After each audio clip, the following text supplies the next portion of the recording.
Hi there, it's Miriam with Engadget, and we're here in beautiful Portland, Oregon, driving the Chevrolet Spark EV. This is the electric version of the Spark, which is a B segment car, very small car, 5-door hatchback. And this is a full electric version of this car. So as you can see, there's a digital readout here in the middle with battery life, and shows me whether I'm applying power or doing regen braking. Speedometer in the middle. This has a low and a high estimate, which is pretty great. The total range is about 82 miles on this car. Best case scenario, as it were. You have an entertainment system here with XM radio, as you can see. It has Bluetooth, and it has smartphone app compatibility. You can see here a bunch of apps. There is a navigation one. There's Pandora, TuneIn Radio. There's an iPhone connected right now. And if I unlock it really quickly, we can actually start these apps.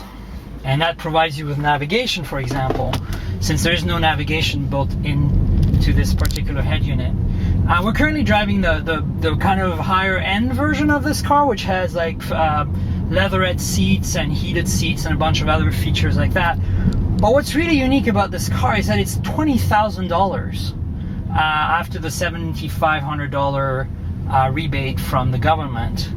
And in California, you get another discount from California, and it's down to about $17,000 for a full-blown EV that can give you an 82-mile range. This is a pretty incredible price. It's a 21 kilowatt-hour battery, and it charges in about 7 hours at the most. Probably most cases you'll be around the 5-hour mark, actually.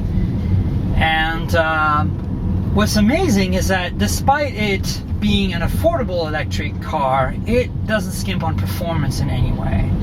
So what you're looking at is 0 to 60 in 7.6 seconds. It's actually one of the fastest EV 0 to 60 on the market.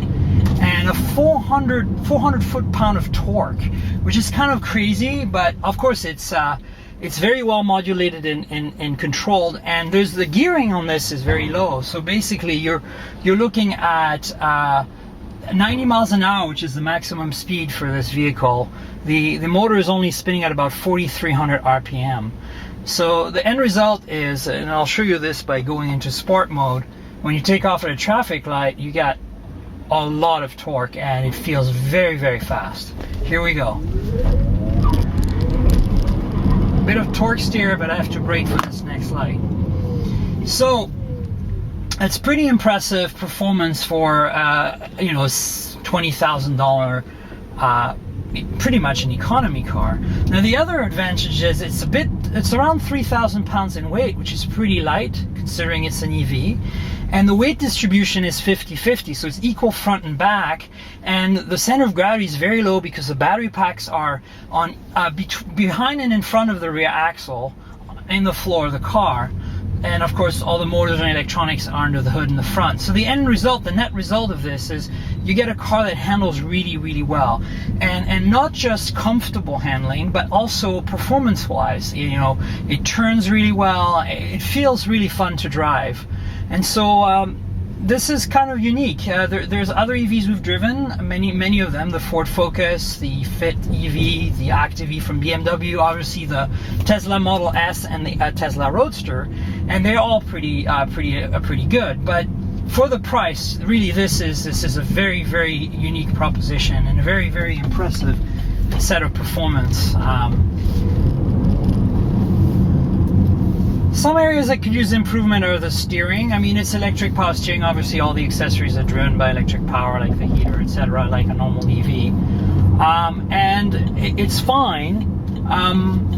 It has pretty decent turning radius, it's not too light, but could use obviously some more refinement. There's a lack of road feel, really, that could be improved. The brakes are, of course, combination of hydraulic and electric regen, and it's computer modulated. You actually don't, it's brake by wire. The feedback you get through the pedal is not the feedback from the actual brakes. It's an artificially created feedback. So it's a little odd at times. There's a bit of a delay in reaction time in terms of your input and what the car actually does. And sometimes, most drivers probably won't notice, but if you're used to driving performance cars, you will find it a little bit odd.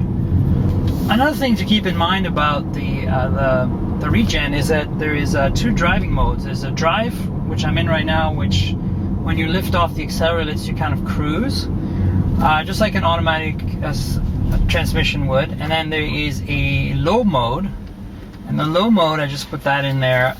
When you lift off the accelerator, it gives you some regen. This is nice if you're going down a hill, for example, but you can drive it anywhere. This is just the amount of regen that's programmed into the system, rather than an actual parameter in terms of there's no transmission, so it doesn't actually do anything in terms of gearing. And the net result is that if you're used to driving stick shift, for example, being in this low mode is more natural feeling, because the car is held back when you pull back from the accelerator. It's a little bit better that way. And so as you can see, you can also change the climate here. Of course, it's also adjustable here with the temperature, for example, and the fan mode right here. And then you've got your telephone controls here for a Bluetooth device. Electric information is kind of cool. It shows you roughly how you've used your energy, driving, climate. If you've done some battery conditioning, obviously this is for our drive today. And energy info here, you can go into the history. It shows you how you've driven, and tips. So anyway, just wanted to give you some impressions on the Spark EV here in beautiful Portland, Oregon. And check out our hands-on the site at engadget.com. Cheers.